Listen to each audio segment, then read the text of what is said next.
Assalamualaikum warahmatullahi wabarakatuh. Nandito po tayo sa ating ah, paksa o kaya pagtatalakay sa mga aral ng panampalatayang Islam. Sumayin niyo muli ang kapayapaan, ang habag at biyaya ng ating dakilang lumikha, Allah subhanahu wa ta'ala. Unang-una ay akin pong binabati ang aking mga mahal sa buhay at naway nasa mabuti po kayong kalagayan at kalusugan at naway pagkaloob sa atin ng Allah subhanahu wa ta'ala ang biyaya, ang mga bagay na makabuti sa ating mga sarili, sa ating mga kaluluwa. Ang paksa po natin pag-usapan ngayon sa araw na ito ay patungkol po ito sa sinabi ng Allah subhanahu wa ta'ala sa banal na Quran. Sinabi niya, Bada'udhu billahi minasyaitanir rajim. Ako ay nagpakupkup sa Allah laban kay Satanas ang isinumpa. Sinabi niya, وَمَنْ أَظْلَمُ مِمَّنِ افْتَرَى عَلَى اللَّهِ الْكَذِبَ وَهُوَ يُدْعَى إِلَى الْإِسْلَامِ وَاللَّهُ لَا يَهْدِي الْقَوْمَ الظَّالِمِينَ. Ang pinakamalapit na kahulugan sa ating wika, ang itong tinatawag na sino pa ba, sabi niya, ang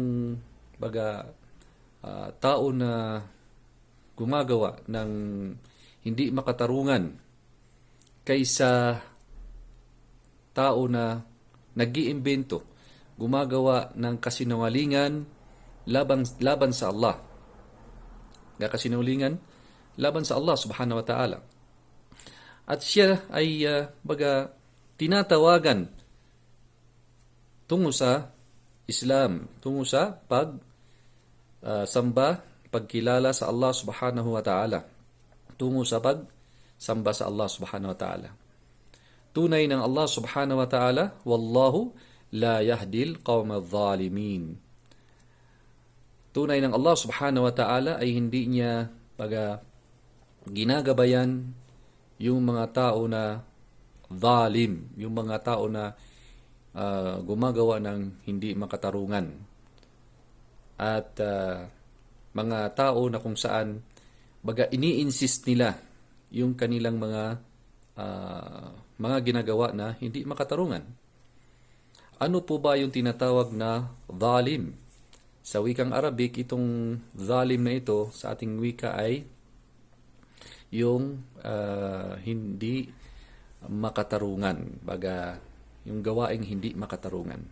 Unang-una, yung gawain na hindi makatarungan tungo sa ating tagapaglikha, na ito ay ipinapaliwanag ng mga scholar, mga tao na pinagkaluban ng kaalaman. Sinabi nila, ito si Ibn al-Kathir rahimahullah, sinabi niya, la ahada adlamu mimman iftara al-kadhib ala Allah wa yaj'alu lahu andadan wa syuraka. Sabi niya, walang tinatawag na walang tinatawag na sinuman na kung saan ay gumagawa siya ng tinatawag na yung tinatawag na hindi makatarungan kaysa sinatawag na yung tao na gumagawa ng tinatawag na kasinungalingan laban sa Allah. So ito po yung tao na yung gumagawa ng hindi makatarungan. Yung tao na gumagawa ng kasinungalingan, nag-iimbento ng mga bagay laban sa Allah subhanahu wa ta'ala. Na kung saan ang gawain na ito, وَيَجْعَلُ لَهُ أَنْدَادًا وَشُرَكَاءَ. Ang ginagawa ginagawa niya ng Allah subhanahu wa ta'ala ng yung mayroong pang tinatawag na iba pa siyang kinikilala pa na Diyos. Dinadagdagan niya ang nag-iisang Diyos, o di kaya wa syuraka, yung kanyang baga tinatambalan. Baga nilalagyan niya ng kapartner ang nag-iisang Diyos. Samantalang yung nag-iisang Diyos na yan, siya na ang tinatawag na pinaka makapangyarihan, siya ang pinakadakila, siya ang pinaka mapagpatawad, siya ang pinakamawain. Baga, siya yung nag-iisa na nagtataglay ng mga pinakamagandang tinatawag na pangalan, katangian, at yung siya lang ang nag-iisa na lumikha sa ating lahat. Samantalang itong mga tao na gumagawa ng tinatawag na mga imbento nila, gumagawa sila ng tinatawag na pagdadagdag sa kanilang kinikilala na Diyos maliban sa nag-iisang Diyos. Kaya sila nahahanay sa mga gumagawa ng hindi makatarungan. Kaya ipinaliwanag ito ng malinaw sa mga tao upang sila ay mamulat sa katotohanan. Na ito yung ipinaparating sa atin ng kanyang mga isinugong propeta, ang tinatawag na paniniwala sa kaisahan niya. Na siya lang ang nag-iisang nagtataglay ng magandang tinatawag na pangalan at mga katangian. Na siya ang nag-iisang lumikha sa ating lahat at nagtutustos sa lahat na ating mga pangailangan.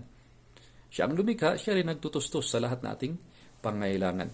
Kaya sino pa ba ang tinatawag na mga tao na gumagawa ng hindi makatarungan maliban sa mga tao na gumagawa ng tinatawag na gawaing pagtatambal at dinadagdagan nila yung kanilang tinatawag na nag-iisang Diyos.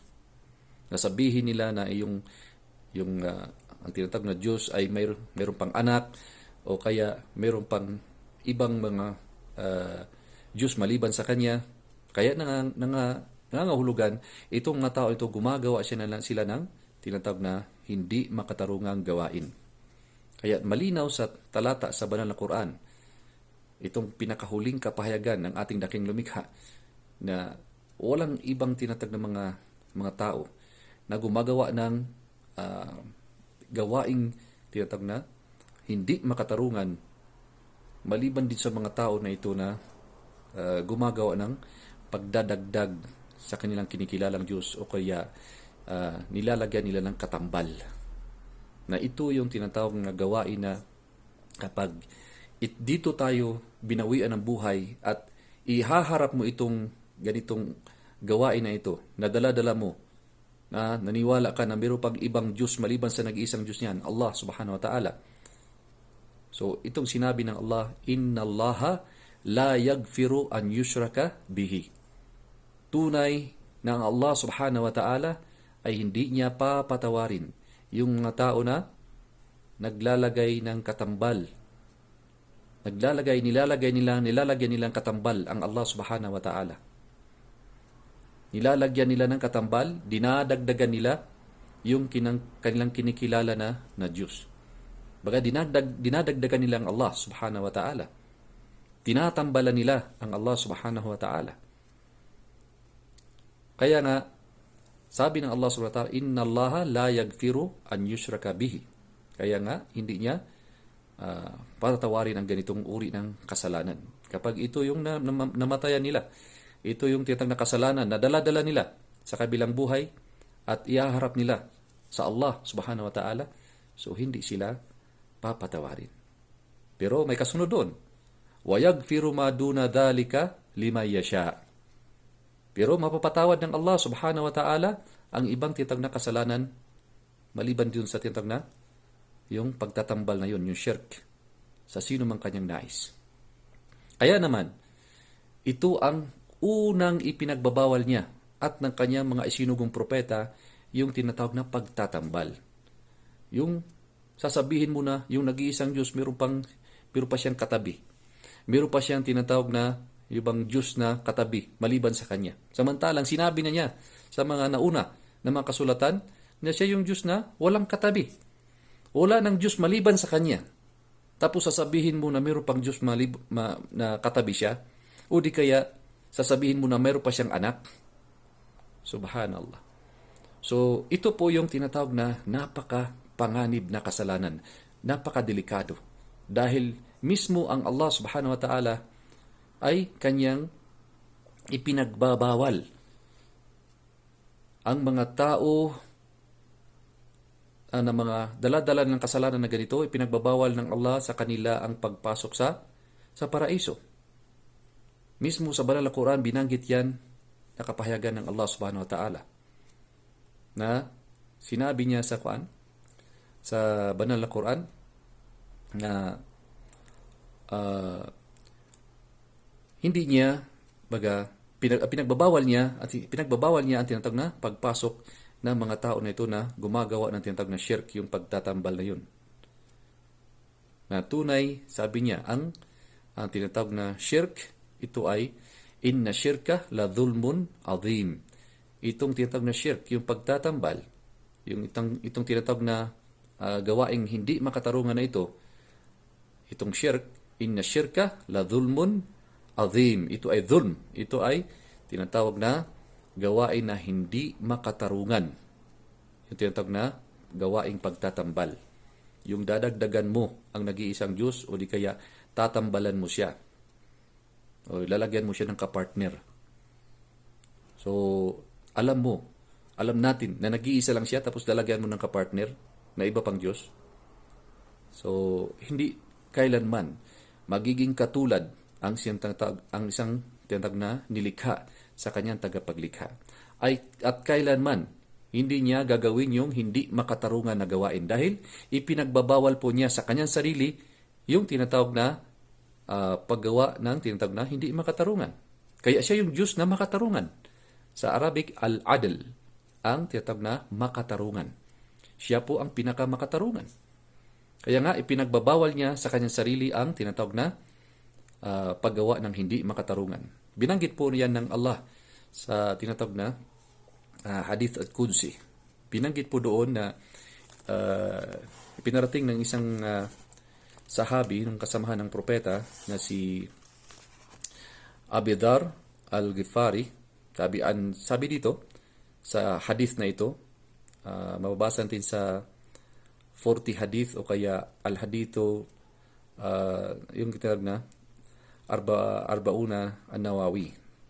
Sabi dito, an Abi Dharr al-Ghifari radiyallahu an an-Nabiy sallallahu alayhi wa sallam fima yarwihi an Rabbih azza wa jal annahu qala ya ibadi inni harramtu dhulma ala nafsi وَجَعَلْتُهُ بَيْنَكُمْ مُحَرَّمًا فَلَا تَظَالَمُوا. Malinaw po sa hadith na ito na kung saan inulat ito ni Abi Dharr al-Ghifari, kalugdan nawa siya ng Allah, na mula sa Propeta Muhammad sallallahu alaihi wasallam, sinabi ng sinugo ng Allah na kung saan ito ay sinabi ng Allah sa kanya. Na kung saan sinabi, ya ibadi, o aking tinatawag na lingkod, o aking alipin. Katotohanan, inni haramtu dhulma, katotohanan na ipinagbabawal ko sa aking tinatawag na sarili, ang tinatawag na dhulm, yung tinatawag na yung paggawa ng hindi makatarungan. So, una, ipinaalam sa atin ng Allah na kanyang ipinagbabawal ang tinatawag na paggawa ng hindi makatarungan, unang-una na sa kanyang sarili. Inni haramtu dhulma ala nafsi waja'altuhu bainakum muharraman. So, kanya ring itong ginawa. Tinatawag na sa pagitan natin na muharraman. Ito ay pinagbabawal. So sa pagitan nating mga tao ay ipinagbabawal din ng Allah subhanahu wa ta'ala na gagawin yung tinatawag na yung hindi makatarungan. Baga ipinagbabawal ng Allah ang paggawa ng hindi makatarungan sa pagitan natin. Patapos sinabi niya, fala tadhalamu. So wag kayong gumawa ng tinatawag na, huwag kayong magsipaggawa ng yung gawain na hindi makatarungan. Baga, isa kabilang dito papasok din ang yung tinatag na pang-aapi. So, yung paggawa ng hindi makatarungan, isa rin dito yung tinatag na pang-aapi. So, ang paggawa ng hindi makatarungan sa pagitan natin, ipinagbabawal ng ating dakilang lumikha. So, nangunguna na ipinagbabawal ang hindi makatarungan, ang una ating tagapaglikha. At saka sa atin, nangunguna yung kanyang mga isinugong propeta na ipinagbabawal ang paggawa ng hindi makatarungan. Okay, so ito po yung tinatawag napakahalaga na dapat malaman ng bawat isa sa atin. Sa sinong mananaliksik ng tinatawag na katotohanan. Tunay ng Allah subhanahu wa ta'ala, sinabi niya, Wallahu la yahdil qawmad zalimin. Tang Allah subhanahu wa ta'ala ay sumusumpa siya na hindi niya ginagabayan yung tinatawag na mga qaum, yung mga tao na kung saan sila yung mga gumagawa ng hindi makatarungan. So, hindi sinusuportahan ng Allah subhanahu wa ta'ala ang gawaing hindi makatarungan. Hindi niya pinapatnubayan yung mga taong gumagawa ng hindi makatarungan. Sila ay pinapayuhan na kanilang talikdan, kanilang tinatag na itigil ang gawaing hindi makatarungan. At wag nilang gawin yung yung gawain na hindi makatarungan. Tunay nga mga kababayan, mga magulang, mga tagapanood, mga nakikinig, ang gawaing hindi makatarungan ay hindi makakabuti sa ating mga sarili. Dahil ito po ay gawain na kung saan ito ay hindi makatarungan na kung saan gawain na malaking pagka walang katarungan sa ating mga sarili. Kaya una ng ating tagapaglikha na kanyang ipinagbabawal ito. Okay, so ang kalalabasan ng isang taong hindi gumagawa ng hindi makatarungan ay maging makatarungan siya. So tayo ay inuutusan na maging makatarungan at huwag gagawin ang mga gawaing hindi makatarungan. Nangunguna niyan sa ating tagapaglikha. Paano tayo maging makatarungan sa Kanya? Paano tayo maging makatarungan sa Kanya? Unang-una, Siya lang ang ating kilalanin. Siya lang ating sambahin. Siya lang ang nag-iisa na nagtataglay ng magandang pangalan at katangian. Kaya sa pangalan pa lang niya, Allah, so lahat ng mga propeta ay nagkakaisa sa kanyang pagtawag sa kanya, sa kanyang pangalan, Allah. Kaya kapag tayo ay manalangin, humiling tayo sa kanya. O Allah, Ya Allah, pagkalooban mo ako ng ganito. O Allah, patnubayan mo ako palagi. O Allah, igabay mo ang aking mga magulang, o aking mga kapatid, ang aking mga kamag-anak. Igabay mo sila, O Allah, tunay na ikaw lamang ang naggagabay, ikaw lamang ang tanging gabay sa bawat isa sa amin. Pero yung mga tao na ayaw nilang magabayan at ayaw rin nilang maniwala at ayaw rin nilang tanggapin yung katotohanan. So sila yung ayaw na ng gabay, ayaw nilang tinatawag na sumunod, ayaw nilang pumasok. Ayaw nilang pumasok sa tinatawag na paraiso. Yung mga tao na may katangian ng marunong silang sumunod, marunong silang maniwala sa katotohanan, marunong sila na maniwala sa kanyang mga propeta at sugo. So, sila yung mga taong nagabayan. Sila yung mga taong gusto nila ang buhay na walang hanggan sa paraiso. Sila yung pinangakuan ng Allah ng tinatawag na paraiso. So, sila naman yung mga tao na makatotohanan. Kahit sa kabila na hindi tayo makatarungan bilang kabuuan. Sabi, maraming mga bagay na inutusan tayo maging makatarungan sa iyong tinatag na sa iyong Panginoon, sa iyong tinatag na sa iyong kapwa nilikha, sa mga nilikha dito sa lupa, mga hayop, o anong mga bagay na nilikha ng ating tagapaglikha, maging makatarungan tayo sa pakikitungo sa kanila. Nangunguna, maging makatarungan tayo sa ating tagapaglikha. Kung tayo ay tunay talaga naniwala sa Kanya. So, ito po yung tinatawag na aral na gusto nating iparating sa bawat isa sa atin, na ang pagiging makatarungan, ito po yung inuutos sa ating dakilang lumikha. Abot ating makakaya sa mga bagay, pakikitungo sa ating kapwa, sa ating tinatag na pamilya, sa ating mga anak, ating mga kamag-anak, dapat maging makatarungan tayo sa kanila. At iwasan natin ang hindi makatarungan sa pakikitungo sa kanila. So, saan tayo kukuha ng tinatawag na patnubay upang tayo ay maging makatarungan sa mga ating mga gawain? Di po ba galing sa pinakamakatarungan sa lahat, ang Allah, na siya ang makatarungan sa lahat, at ginagabayan niya ang kanyang mga lingkod, ang mga taong naniwala sa kanya, ginagabayan sila sa pagiging makatarungan.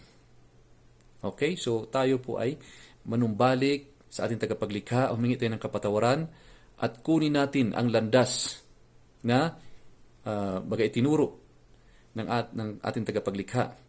Landas na matuwid, ang landas ng kanyang isinugong propeta, ang propeta Muhammad sallallahu alaihi wasallam. Naway nakapulot tayo ng aral sa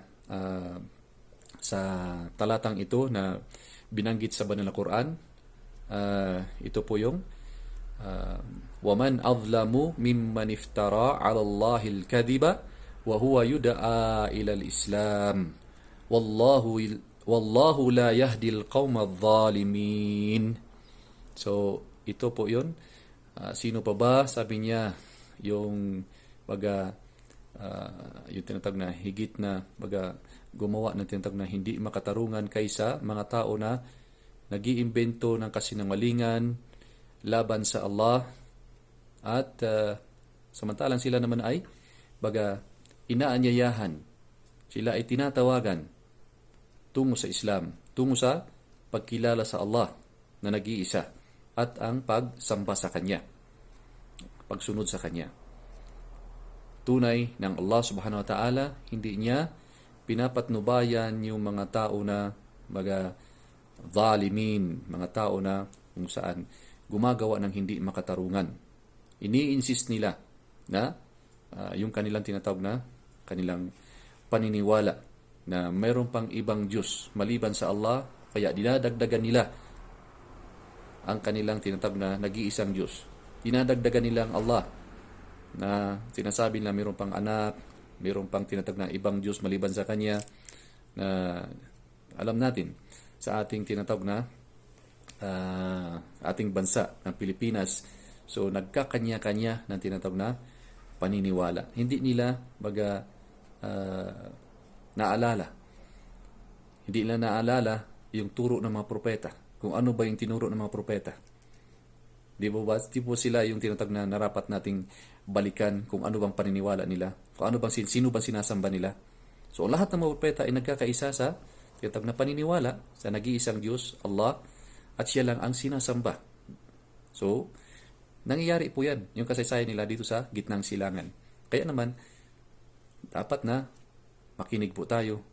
Dapat po na pag-isipan nating mabuti, dahil ang pananampalataya na iniwan ng mga propeta ay walang iba kundi al-Islam. Ang Islam ay, ang ibig sabihin nito, yung kapayapaan sa magitan ng pagkilala, pagsamba sa nag-iisang Diyos, ang Allah subhanahu wa ta'ala, pagsunod sa Kanyang kautusan. So, at pag-iwas sa Kanyang mga ipinagbabawal. So, yung unang ipinagbabawal niya, yung pagsamba sa iba. Yung tinatawag na shirk, yung pagtatambal. So, yun ang unang ipinagbabawal niya, na wala na kayong ibang sambahin bukod pa sa Kanya. So, naway nakapagbigay tayo ng paalala sa bawat isa sa atin, at naway tahakin natin ang landas ng kanyang mga propeta at sugo, yung kunin natin yung kanilang pamaraan, itinuro nila paano natin makilala, paano natin pasambahin ang nag-iisang Diyos na yan sa pamagitan ng paniwala natin sa kanyang huling propeta na sinugo na si Propeta Muhammad sallallahu alaihi wasallam. Sumakanya ang kapayapaan, ang tinatawag na habag at biyaya ng Allah, na siya ang pinakahuli sa lahat ng mga propeta na nagparating sa atin patungkol sa Allah, paano natin siya sambahin at paano natin siya susundin. So, sa muli, tayo po ay manalangin na naway patnubayan tayong lahat sa panampalatayang ito, dahil wala ng ibang panampalataya ng kanyang tatanggapin maliban sa Islam. Sabi ng Allah, wa may yabtagi gayral islami dinan falan yuqbala minhu wa huwa fil akhirati minal khasirin. Sino ba ang tinatawag na maghangad?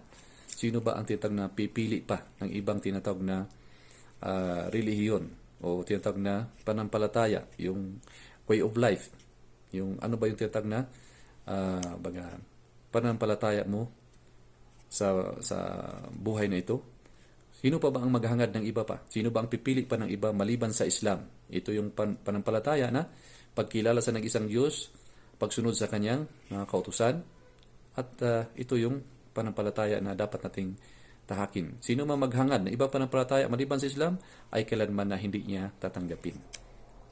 Wa fil akhirati minal khasirin. Maliban at sa kabilang buhay, mapabilang sila sa mga talunan, sa mga tao na itatapon ng Allah sa tinatawag na impyerno.